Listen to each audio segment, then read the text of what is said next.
คุณผู้ชมครับขุนพลกิเลนพยองของเรายังคงทำการฝึกซ้อมต่อเนื่องนะครับเพราะว่าเหลือเวลาอีกเพียงสักประมาณ4วันนะฮะจะบุกไปเยือนพัสสเตเดียมซึ่งกลางสัปดาห์เนี่ยสโมสรกิเลนพยองของเราไม่มีโปรแกรมในเรื่องของฟุตบอลถ้วยนะครับก็ทำให้นักเตะกิเลนพยองมีเวลาในเรื่องของการพักผ่อนรีคาเวอรี่ร่างกายฟื้นฟูสภาพร่างกายแล้วก็เติมความสดชื่นขึ้นมาได้มากเลยล่ะครับเพราะว่ามีไทมิ่งของเวลายืดยาวขึ้นนะฮะ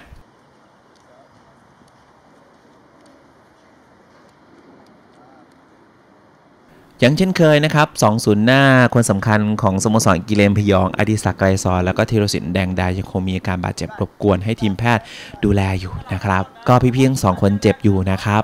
เดี๋ยวยังไงแล้วถ้าเกิดพร้อม 100% เมื่อไหร่นะฮะโค้ชกาม่าเลือกใช้งานอย่างแน่นอนละครับ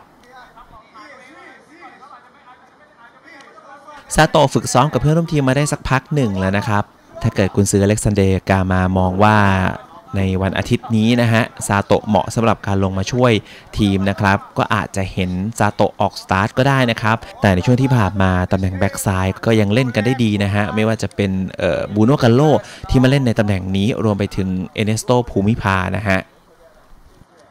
ช่วงนี้ขุนพลกิเลนพยองของเราจะฝึกซ้อมที่ SCG Stadium ยาวๆเลยนะครับเนื่องจากว่าสนามฝึกซ้อมของสโมสรกิเลนพยองของเรากำลังปรับปรุงในเรื่องของพื้นที่ก็จะย้ายไปฝึกซ้อมอีกที่หนึ่งใกล้ๆกันละครับเป็นสนามซ้อม2นะฮะซึ่งตอนนี้สนามซ้อม2ก็ปรับท็อปไซด์อยู่ก็เดี๋ยวเร็วๆนี้ก็จะย้ายไปซ้อมตรงนู้นแหละครับณตอนนี้ก็ฝึกซ้อมที่ SCG Stadium กันไปยาวๆก่อนนะครับ